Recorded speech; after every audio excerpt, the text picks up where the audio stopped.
Halo, selamat siang teman-teman semua. Apa kabarnya hari ini?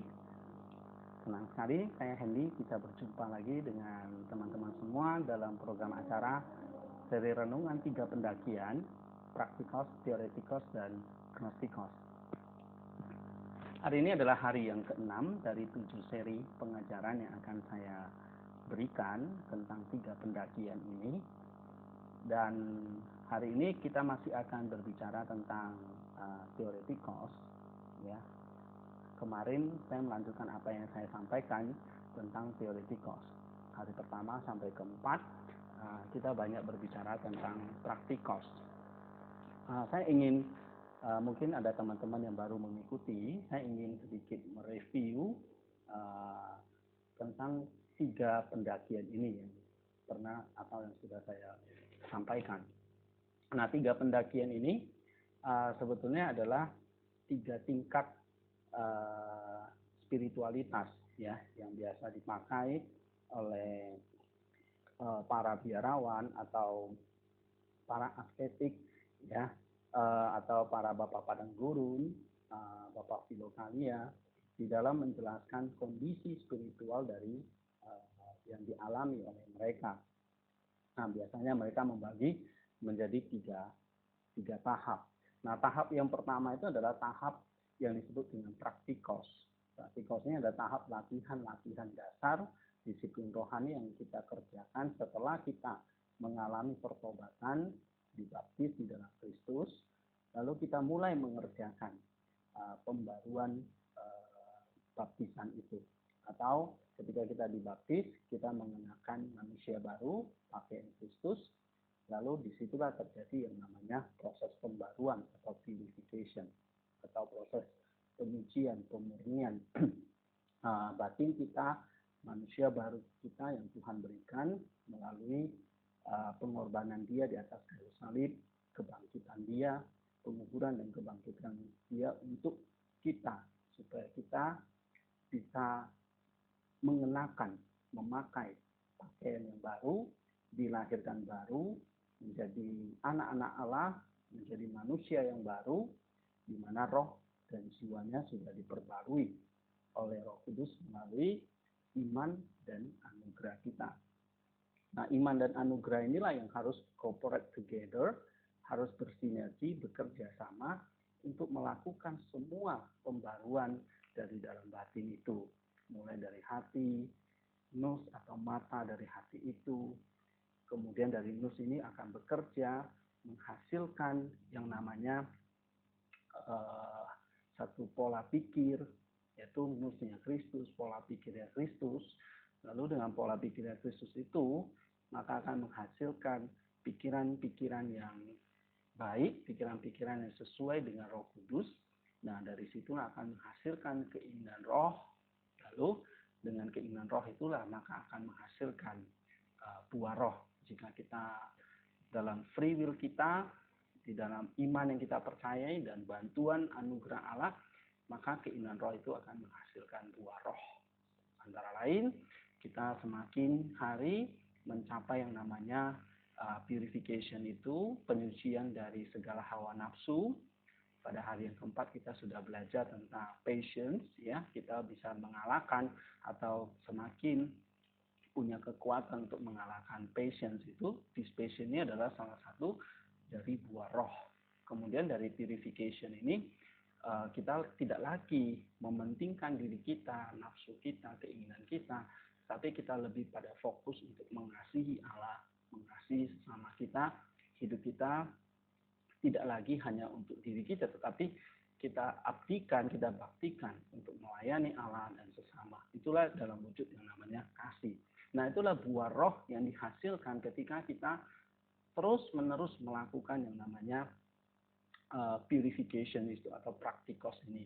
Jadi praktikos itu akan menghasilkan kebajikan-kebajikan, ya, yang didasari dari iman, kemudian ditambah dengan pengetahuan spiritual, ditambah dengan kesalehan, ditambah dengan kebajikan atau kebaikan, ditambah lagi dengan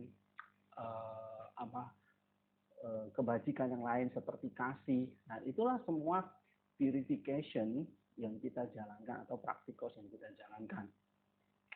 Nah, saudara-saudara, praktikos ini tidak hanya berhenti pada pendakian yang pertama.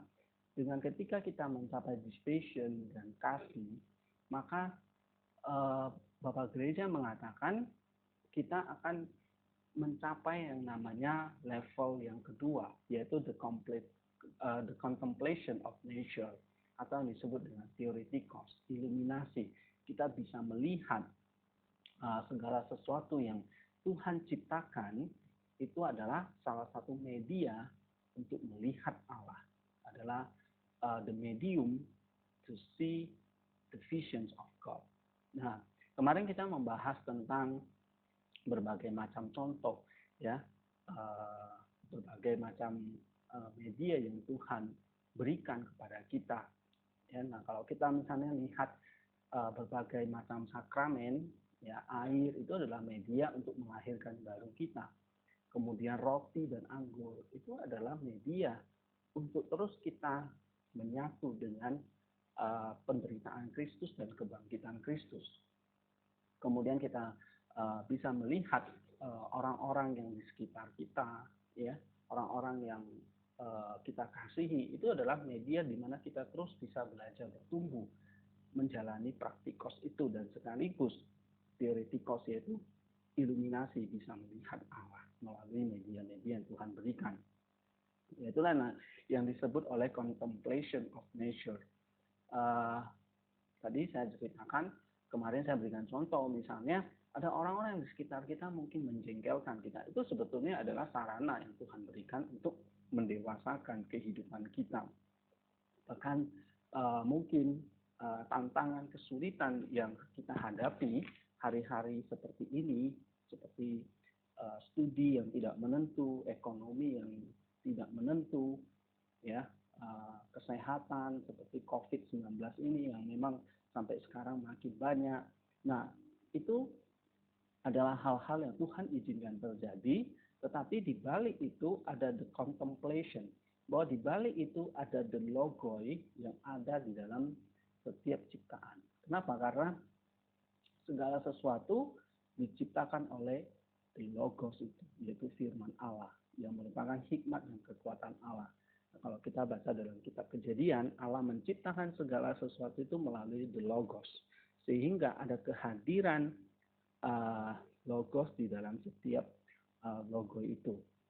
Tetapi ini bukan ajaran panteisme di mana segala sesuatu dijadikan berhala, bukan, tetapi menjadi media untuk kita bisa menangkap the logos itu. Seperti kita bisa melihat alam, bahkan kita bisa melihat segala hal yang buruk seperti penyakit, sakit penyakit, itu bisa menjadi sesuatu yang bisa menemukan pertumbuhan spiritual kita. Karena prinsipnya adalah the logo itu itself is the manifestation of the logos. Nah, jadi di dalam penciptaan, ya, atau the logos yang menciptakan itu ada the logoi, atau hal-hal yang diciptakan itu ada God itself in the logoi.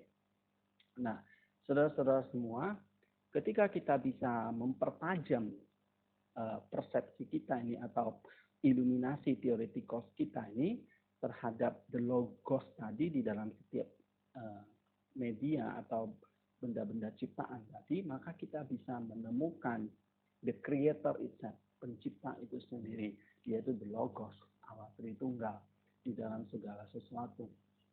Nah, saudara-saudara, ini ketika kita mencapai level iluminasi ini akan menuntun kita pada level yang lebih tinggi yang disebut dengan gnostikos.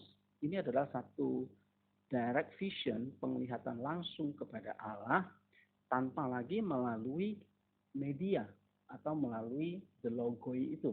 Tapi kita bisa langsung melihat Allah, melihat Kristus, ya, tidak hanya di dalam segala sesuatu lagi, tetapi melihat dia melampaui di atas dari segala sesuatu.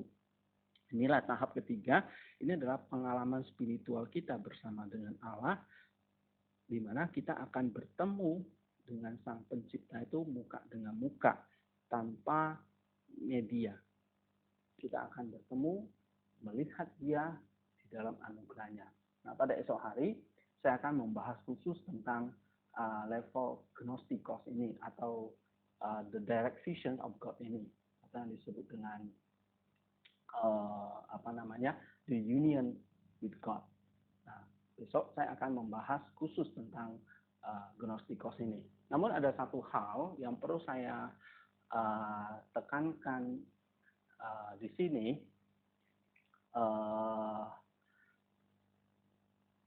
tentang 3 pendakian ini, ya.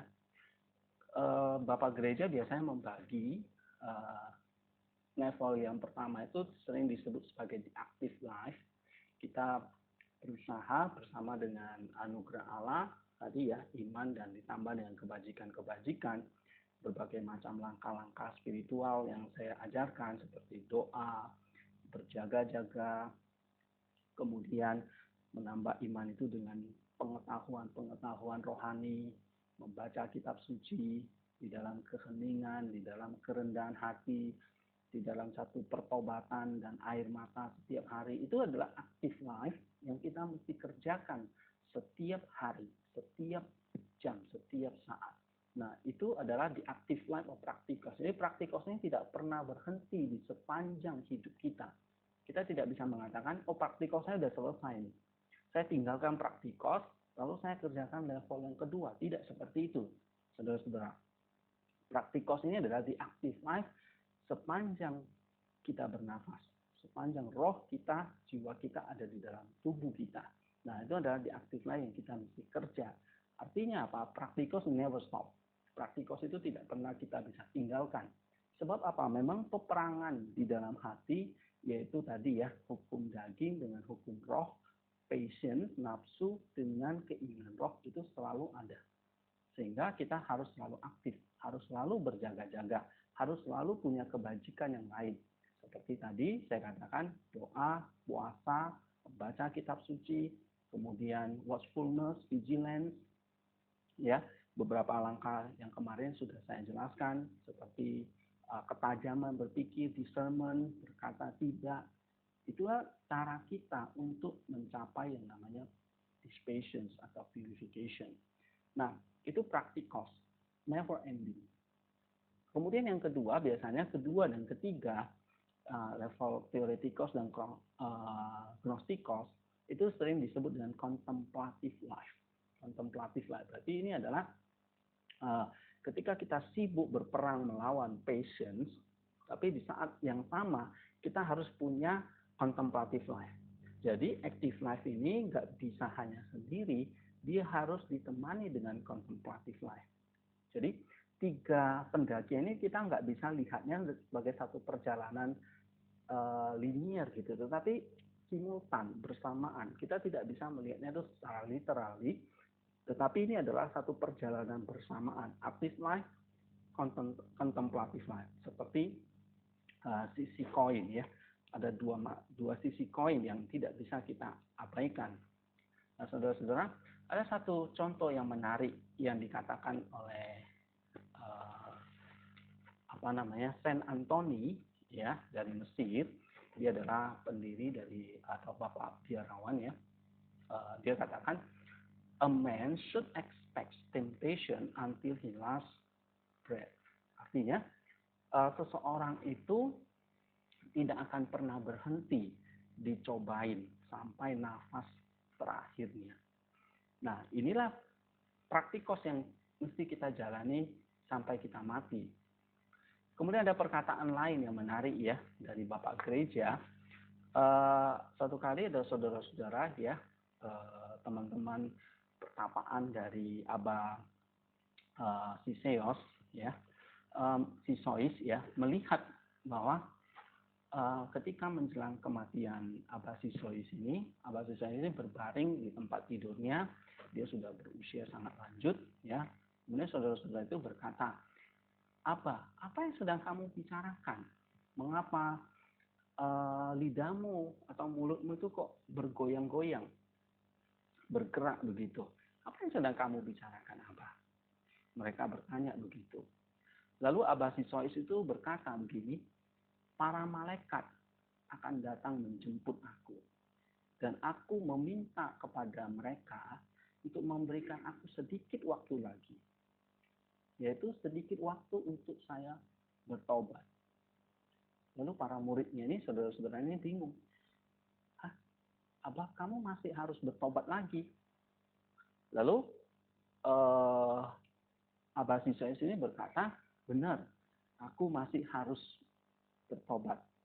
Aku belum yakin apakah aku sudah sungguh-sungguh bertobat, kata Siswais. Nah, begitu dia berkata seperti itu, akhirnya dia pun menghembuskan nafas terakhirnya. Nah, di mata para muridnya atau saudara-saudara yang hadir di situ, Abah Siswais ini harusnya sudah perfect, sempurna, ya. Dia ada orang yang sangat bijaksana. Sepanjang hidup dia melakukan asketis di padang gurun.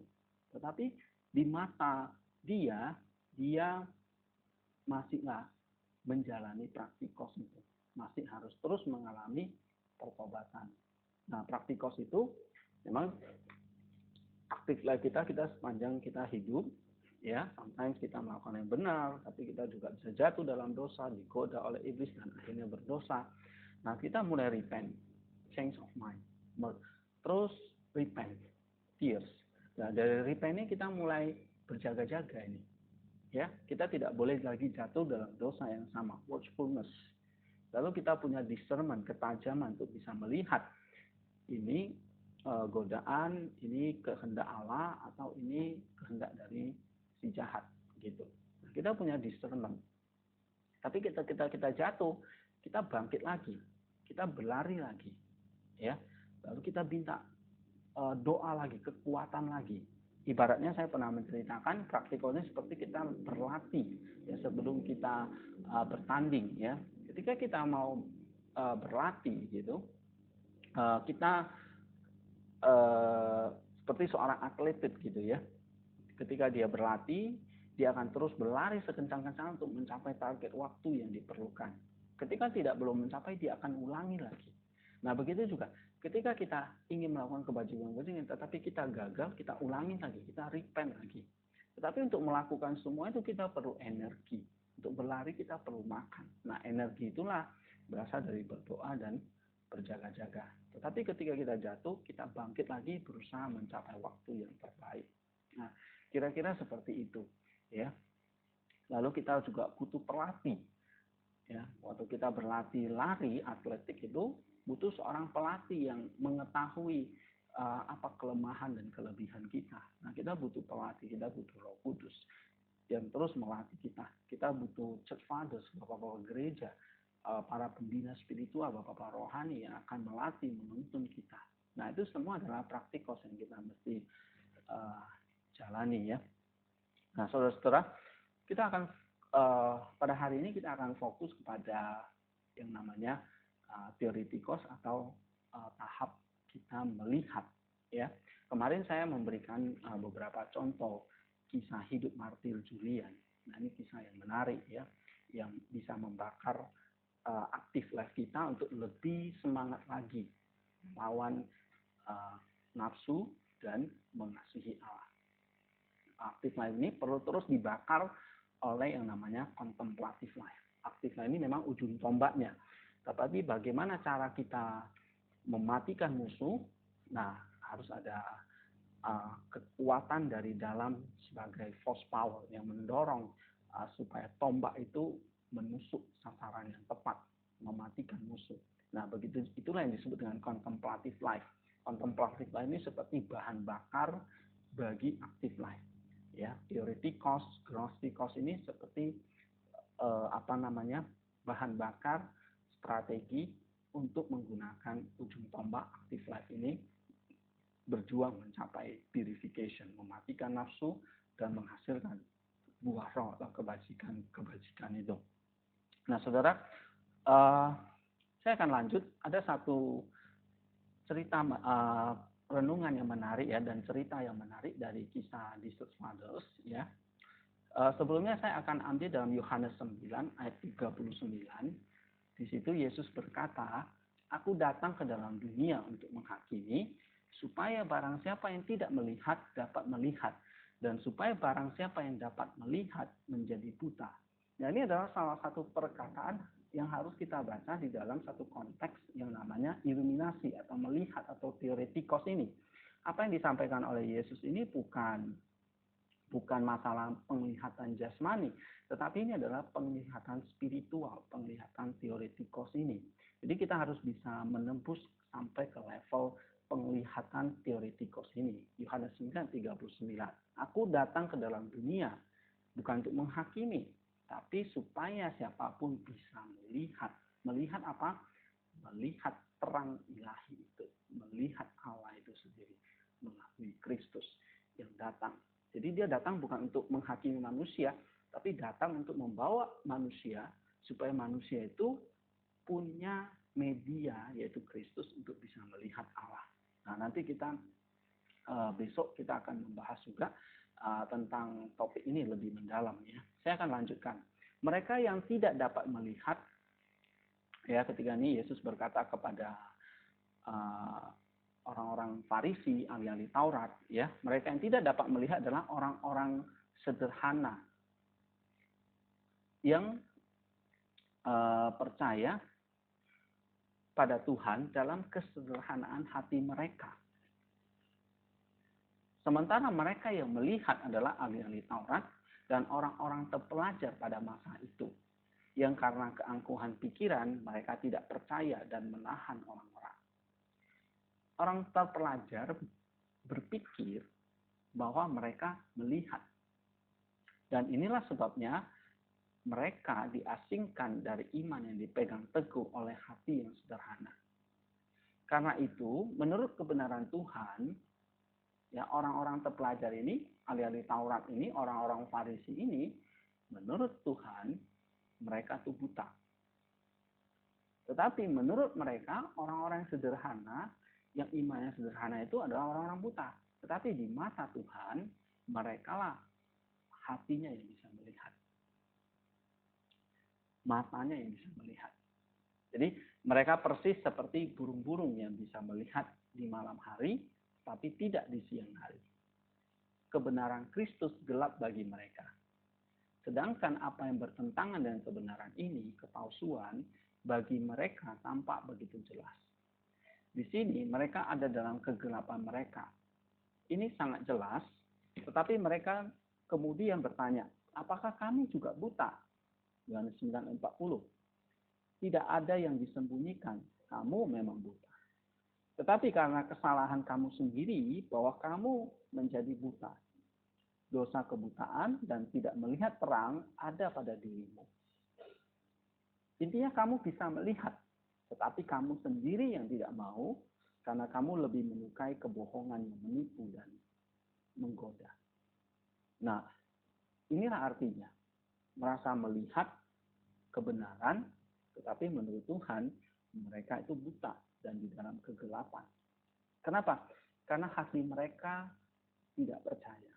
Tidak memiliki iman yang bisa connect dengan Kristus untuk bisa melihat kebenaran.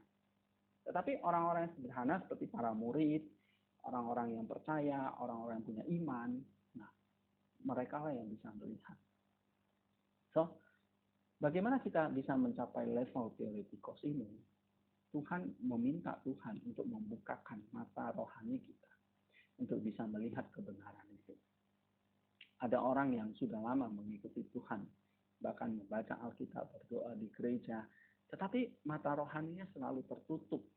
Ketika Tuhan datang kepada dia, berbicara kepada dia, dia tidak bisa melihat, dia tidak bisa mendengar. Nah, itulah kekerasan hati, seperti yang dialami oleh orang-orang Farisi, ahli Taurat, yang di mana-mana mengikuti Tuhan, dan selalu mencari kesempatan untuk menghakimi Tuhan, menangkap dia, dan pada akhirnya memang berhasil. Tuhan ditangkap dan dibunuh oleh mereka. Nah, saudara-saudara, ini adalah satu teguran yang keras kepada kita. Ya, kamu bisa melihat, tetapi kamu sendiri tidak mau, karena kita lebih menyukai kebohongan yang menipu dan menggoda. Apa itu?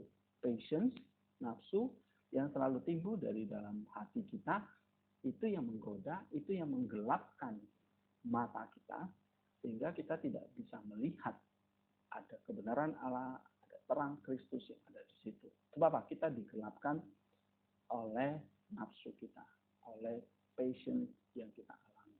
Nah, saudara-saudara, itu pentingnya sekali mata rohani ini, ya, menjaga mata rohani ini supaya kita tidak buta, kita tidak berjalan di dalam kegelapan. Ada satu cerita yang menarik dari seorang saudara, ya, yang bertanya kepada Abba Makarius, "Katakan kepadaku, Abba, apakah artinya menyerahkan diri sepenuhnya di hadapan Allah?" Lalu Abba Makarius berkata kepadanya, "Ada tertulis bahwa Tuhan tidak berbicara kepada orang-orang kecuali dalam perumpamaan." Ya, misalnya dalam Matius 13 ayat 14. Lalu Makarius berkata lagi, "Jadi binatang buas yang tidak rasional melompat ke atas binatang peliharaan dan berdiri di atasnya dengan sangat ganas, sehingga binatang yang dibawanya dengan lemah dan gemetar ketakutan di hadapannya. Semua kekuatan dan harapannya bergantung pada tuannya, dan ia berseru dengan suara nyaring kepada tuannya. Jika tuannya mendengarnya, maka ia dengan cepat mengambilnya, kasihan padanya, berlari dan membantunya, serta menyelamatkannya dari kehancuran binatang buas. Nah, jika tuan dari binatang ini bisa merasa kasihan dan bergegas, ya, sampai dia bisa menyelamatkannya dari binatang buas, terlebih lagi domba-domba kawanan Kristus. Jika kita menempatkan iman kita di dalam Dia, Dia tidak akan membiarkan musuh merampas dan membelenggu kita, tetapi akan mengirim malaikatnya untuk menyelamatkan kita dari iblis. Karena itu, anak-anakku, menyerahkan diri di hadapan Tuhan adalah ketika ia tidak percaya pada kekuatannya sendiri, tetapi menempatkan imannya pada pertolongan Tuhan yang penuh belas kasihan, sebab hanya Dialah penyelamat kita. Nah, ini perkataan Abba Makarius yang sangat bijaksana kepada kita. Ya, kita adalah kawanan domba Kristus, ada gembala. Nah, bagian kita adalah mempercayakan, menempatkan iman kita pada pertolongan Tuhan yang penuh belas kasihan. Nah, saudara-saudara, ketika kita dalam ibadah gitu, ya, atau bahkan pernah saya ajarkan Jesus Prayer, itu kita selalu memanjatkan, ya, permohonan belas kasihan Allah kepada kita, ya. Lord have mercy, Tuhan kasihanilah aku, lindungi aku. Seperti kalau kita banyak baca di dalam Mazmur atau nyanyian pujian kepada Allah. Nah, kita menempatkan seluruh keberadaan diri kita pada belas kasihan Allah, menolong kita dari serangan binatang buas, ya, seperti godaan dan hawa nafsu itu, ya, dan menuntun kita untuk melihat terang anugerahnya. Jadi yang harus kita kerjakan adalah memang meminta terus-menerus tanpa henti setiap hari, ya, Tuhan kasihanilah aku orang berdosa ini, supaya apa? Supaya kita bisa melihat terangnya Allah, belas kasihan Allah, anugerah Allah, dan ini menjadi satu modal, satu kekuatan untuk kita mengasihi Allah, untuk kita terus mau mengerjakan purification itu, melawan binatang buas tadi yang seperti dikatakan Abba Makarius tadi, ya. Tuhan kasihanilah aku orang berdosa. Ada seorang saudara meminta kepada Abba Antoni, ya, dia meminta kepada Antoni untuk berdoa untuknya. Lalu Abba Antoni berkata kepadanya, aku tidak akan memiliki belas kasihan atasmu, begitu juga Tuhan, jika kamu sendiri tidak berusaha dan jika kamu tidak berdoa kepadanya. Nah, saudara-saudara, meminta belas kasihan, ya, belas kasihan itu selalu ada pada Allah.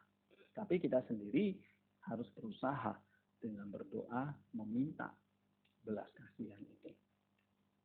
Nah, saudara-saudara, bagaimana kita bisa mengalami theoretikos? Ya, kita harus mengerjakan active life itu. Kemudian di dalam contemplative life itu kita harus punya spiritual vision, mata, ya, seperti yang kata Yesus katakan, kita harus bisa punya mata untuk bisa melihat terang Allah, kebenaran Allah, bisa melihat Kristus itu, sehingga melalui penglihatan itu kita bisa terus berjalan, ya, menelusuri luasnya hati ini. Atau seperti kita punya kompas di tengah hutan, kita bisa melihat karena ada kompas, lalu kita bisa menelusuri hutan belantara itu. Nah, dengan penglihatan yang kita punya, kita bisa menelusuri hati kita yang seperti samudra atau seperti hutan yang lebat itu.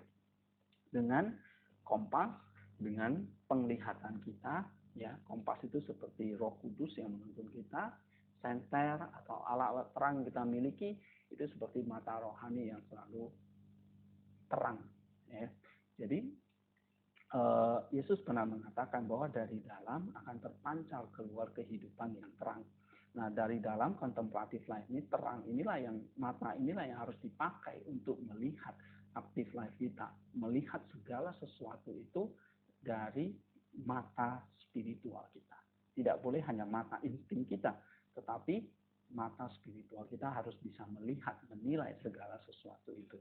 Apapun kejadiannya, kita harus bisa menarik pelajaran, menarik meaning, spiritual meaning di balik nature, di balik the logoi, di balik the things, ya, di balik setiap momen, sacred time, sacred place, sacred moment yang terjadi. Jadi setiap waktu, kejadian, momen, tempat, ya, keadaan, kondisi, situasi, peristiwa apapun itu menjadi sebuah sacred. Sacred itu artinya apa?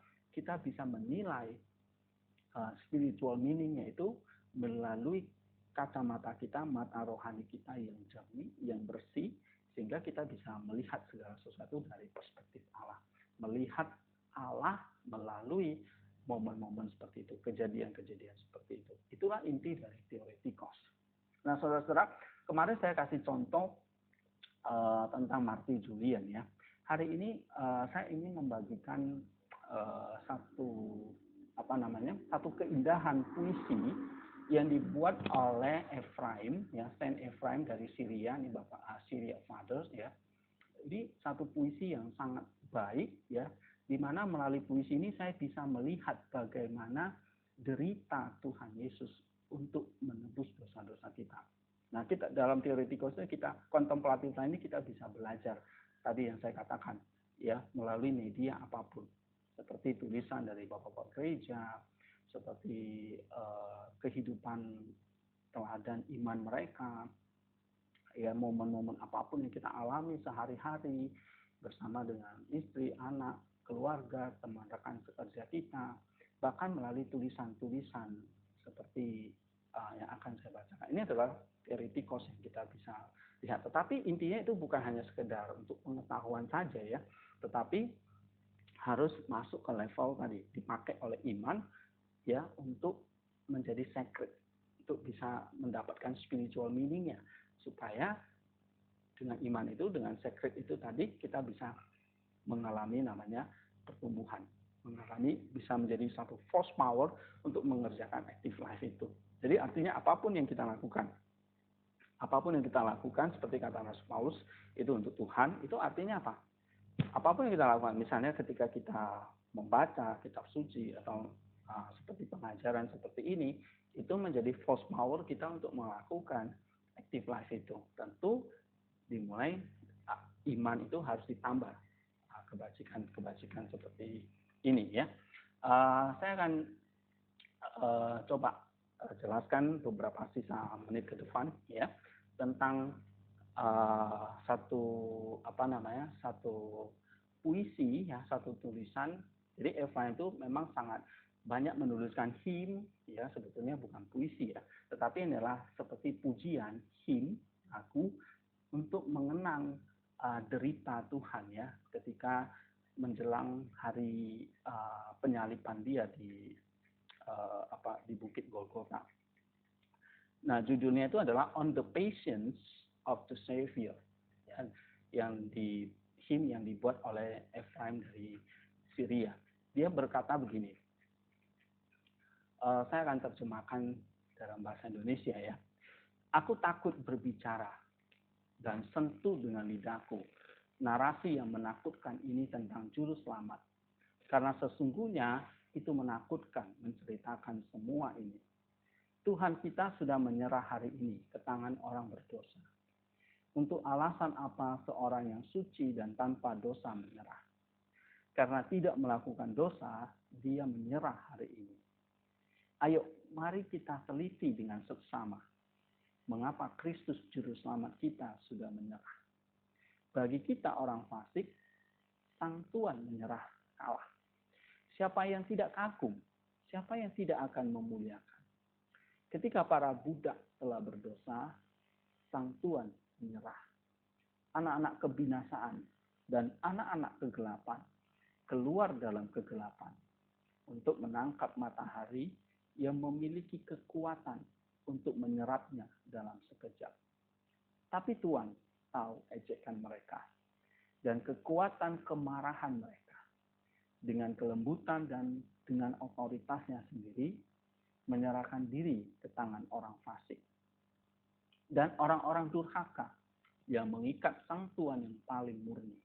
Mengejek dia, mengikat kuat dengan rantai yang tidak bisa ditembus. Namun, dia membebaskan kita dari ikatan dosa. Jadi kita lihat, dia diikat oleh belenggu besi, tapi justru itu adalah sarana dia untuk membebaskan kita dari ikatan dosa. Mereka menganyam sebuah mahkota dari duri mereka sendiri, buah yang lahir dari pokok anggur orang Yahudi. Dalam ejekan mereka memanggilnya raja. Ludah berdosa di hadapan orang yang paling suci. Sekilas pandang, semua kekuatan surga dan jajaran malaikat bergetar dengan rasa takut. Lihat, sekali lagi kesedihan dan air mata mencengkram hatiku. Saat aku merenungkan Sang Guru, kemarahan dan penghinaan abadi, penyiksaan, ludahan budak, dan pukulan. Ayo amati dengan baik kelimpahan kasih sayang, kesabaran dan belas kasihan guru kita yang manis. Dia punya hamba yang berguna di surga kesenangan. Dan ketika dia berdosa, dia diberikan kepada para penyiksa. Tapi ketika yang baik melihat kelemahan jiwanya, dia menaruh belas kasihan para budak itu. Kasihanilah dia dan memberikan dirinya untuk disesat olehnya. Aku ingin tetap diam karena pikiranku benar-benar kagum. Tapi sekali lagi aku takut. Jangan sampai aku menolak oleh kesunyianku rahmat juru selamatku. Karena tulangku bergemetar ketika aku memikirkannya. Perancang semua hal, Tuhan kita sendiri hari ini didakwa di hadapan Kayafas. Seperti seorang terhukum dan salah satu pelayannya memukulnya. Hatiku bergetar memikirkan tentang hal-hal ini. Budak itu duduk, sang guru berdiri. Dan seisi ruangan yang penuh orang berdosa menjatuhkan hukuman pada orang yang tidak berdosa. Langit bergetar, fondasi bumi bergetar, para malaikat dan malaikat agung semua ketakutan. Gabriel dan Mikael menutupi wajah mereka dengan sayap mereka. Kerubim di atas tapa disembunyikan di bawah roda. Serafim memukul sayap mereka satu dengan yang lainnya pada saat itu. Ketika seorang pelayan memberi sebuah pukulan bagi sang guru. Bagaimana dasar bumi bisa menahan gempa dan getarannya pada saat itu? Kapan Tuhan marah? Aku amati dan aku gemetar. Dan sekali lagi aku terpana ketika aku melihat penderitaan panjang dari guru yang pengasih. Batin aku bergetar saat aku berbicara. Karena Sang Pencipta yang dengan rahmat mencipta manusia dari debu. Dia Sang Pencipta dipukul. Marilah kita takut dan gentar, saudara-saudaraku. Dan tidak hanya mendengarkan. Juru selamat bertahan. Semua hal ini untuk kita. Hai hamba celaka, beritahu kami alasannya kamu memukul sang tuan. Semua terhukum ketika mereka dibebaskan, menerima pukulan. Yang bisa mereka peroleh kebebasan yang akan binasa. Tapi engkau sangat menyedihkan secara tidak adil mendapat pukulan untuk membebaskan mereka semua. Apakah mungkin mengharapkan hadiah dari Kayafas atas pukulan yang engkau terima? Seandainya kita mungkin tidak mendengar dan mungkin tidak belajar bahwa Yesus itu Tuhan surgawi. Kamu memberi pukulan untuk Tuhan sumber segala sesuatu. Tetapi menjadi budak dari budak bertambah usia demi usia. Aib dan kekejian. Dan dikutuk untuk selamanya dalam api yang tak terpadamkan. Keajaiban yang luar biasa, saudara-saudara. Itu untuk melihat kelembutan Kristus saja. Dipukul oleh seorang budak. Dia menjawab dengan sabar. Dengan kelembutan dan semua hormat. Seorang pelayan marah. Sang guru bertahan. Seorang pelayan marah. Tuhan itu baik. Pada saat marah, siapa yang bisa bertahan kemarahan dan gangguan? Tapi Tuhan kita dikirimkan untuk semua ini oleh kebaikannya. Siapa yang bisa mengekspresikan penderitaanmu yang lama? Oh, Sang Tuhan. Anda yang dirindukan dan dikasihi oleh Kristus, mendekat dengan tenang dan merindukan juru selamat. Ayo mari kita belajar apa yang terjadi hari ini di Sion, kota Daud. Yang kurindukan dan dipilih keturunan Abraham. Apa yang mereka lakukan hari ini? Mereka menyerahkan sampai mati guru yang paling suci pada hari ini. Kristus juru selamat kita digantung secara tidak adil di pohon salib melalui tangan tanpa hukum. Ayo mari kita semua cuci tubuh kita dengan air mata dan erangan. Karena Tuhan kita, Raja kemuliaan. Bagi kita orang fasik diserahkan sampai mati. Jika seseorang tiba-tiba mendengar, seseorang yang benar-benar dicintai telah mati. Atau lagi, tiba-tiba melihat sang kekasih sendiri terbaring kaku di depan mata mereka. Penampilan mereka diubah. Dan kecerahan dari pandangan mereka gelap. Jadi, setinggi langit, ketika langit marah melihat sang guru di pohon salib, matahari yang cerah diubah, itu menarik sinar kecerahannya sendiri, dan tidak bisa melihatnya. Penderitaan guru berpakaian sendiri dalam kesedihan dan kegelapan. Demikian juga Roh Kudus yang ada di dalam Bapa. Ketika dia melihat putra terkasih di pohon salib, menyobek kain penutup bait Allah, tiba-tiba muncul dalam bentuk seekor merpati.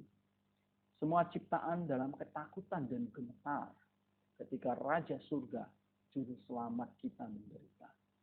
Sementara kita orang berdosa, untuk kita dia diserahkan, memperlakukan ini dengan jijik. Kita tertawa setiap hari. Ketika kita mendengar tentang Juru Selamat, penderitaan dan kemarahan. Kita menikmati diri sendiri setiap hari penuh semangat untuk mengenakan pakaian bagus. Matahari di langit karena melihat kepada tuannya mengubah sinarnya dalam kegelapan.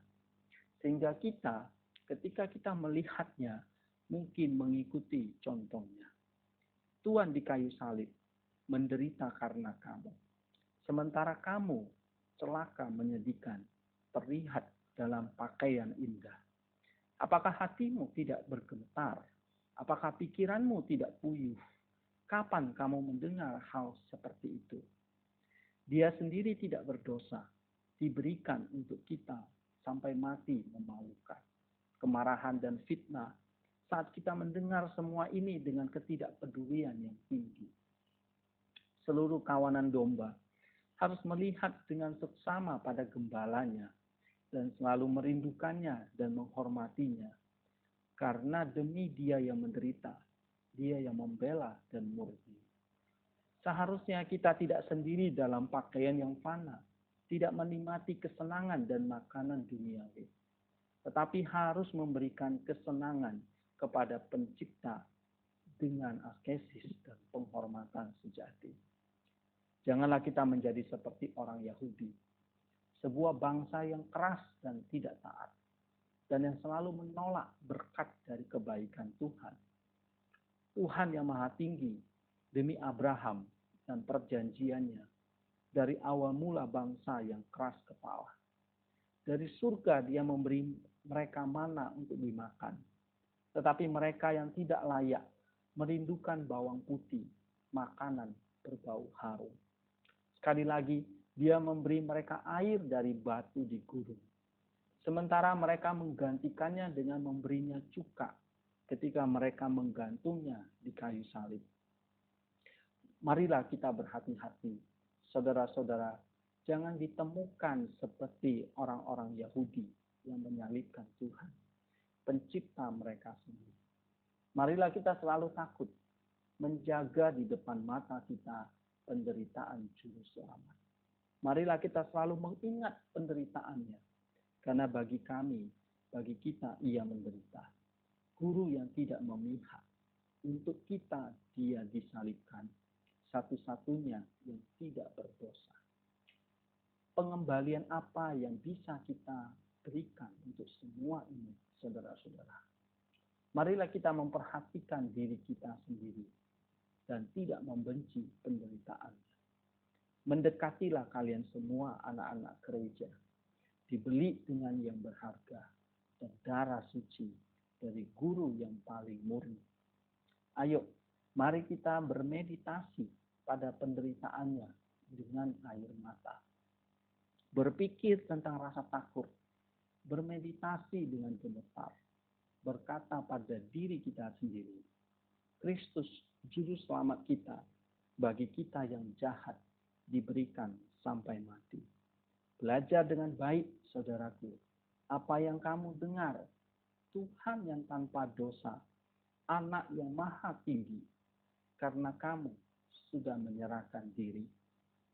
Buka hatimu, belajar secara detil penderitaannya, dan katakan pada diri kita sendiri, Tuhan yang tanpa dosa, hari ini menyerah, hari ini diejek, hari ini disalahgunakan, hari ini dipukul, hari ini disesah, hari ini dicambuk, hari ini dia dipakai mahkota duri, hari ini disalibkan.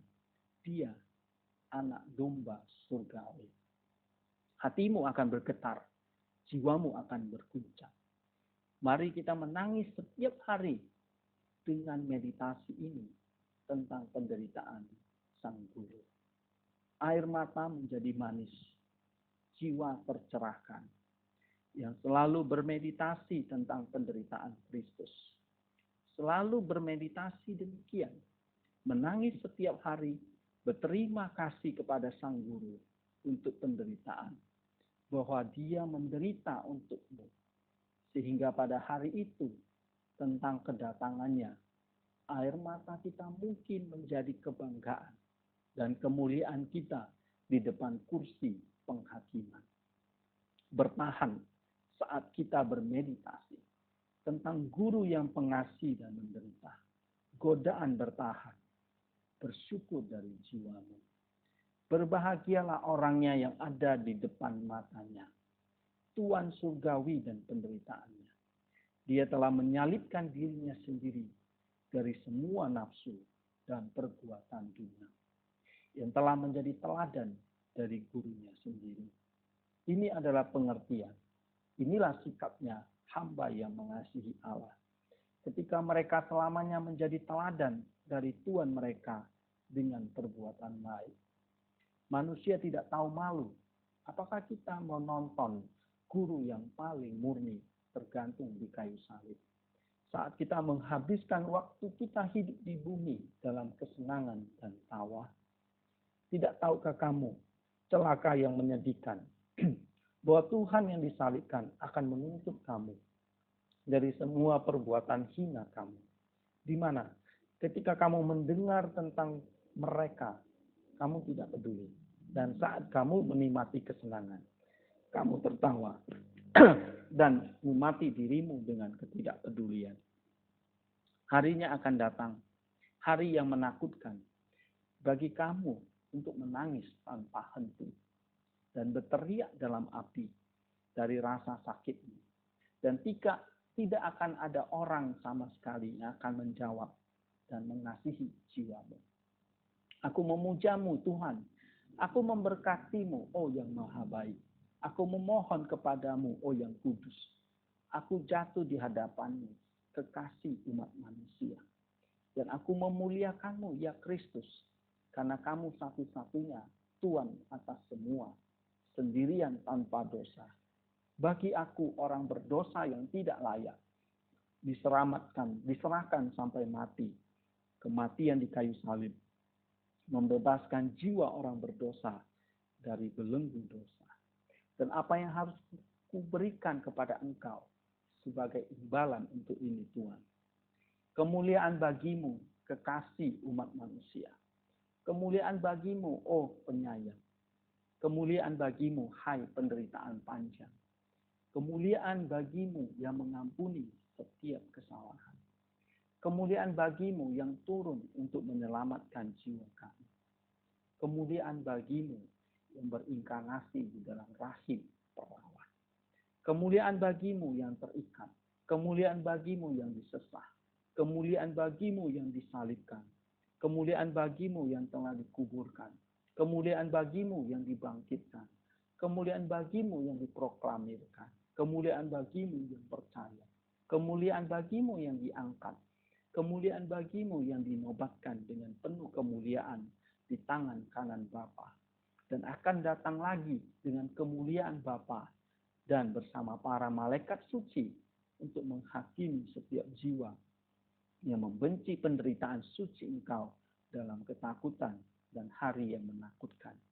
Ketika kekuatan surga akan terguncang, ketika malaikat agung, serubim dan serafim akan datang bersama dengan rasa takut dan gemetar di hadapan kemuliaan-Mu. Ketika semua fondasi bumi akan gemetar dan segala sesuatu yang bernafas akan bergemetar pada kuasa dan kemuliaan-Mu yang tak terhangkan. Di hari itu, tangan-Mu akan menyembunyikanku di bawah sayapnya, dan jiwaku dibebaskan dari api yang menakutkan, kertakan gigi, kegelapan, dan menangis tanpa henti. Bahwa aku diberkati engkau, aku dapat mengatakan, oh kemuliaan bagi yang esa, yang berharap untuk menyelamatkan orang berdosa melalui banyak tindakan kasih dan belas kasihannya. Amin.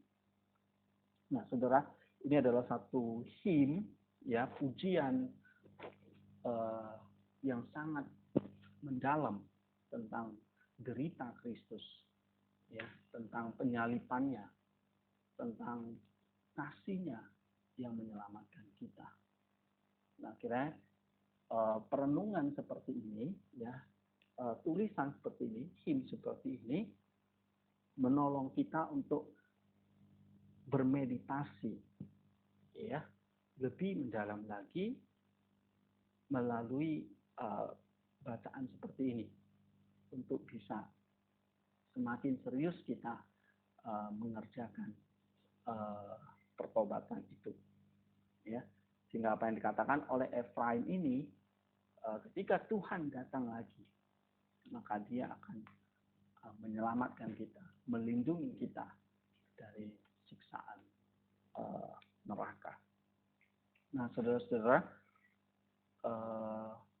kiranya perenungan seperti ini hari ini boleh memberikan kita kekuatan jiwa, ya, untuk menjalani aktif life kita yang bersumber dari contemplative life seperti ini.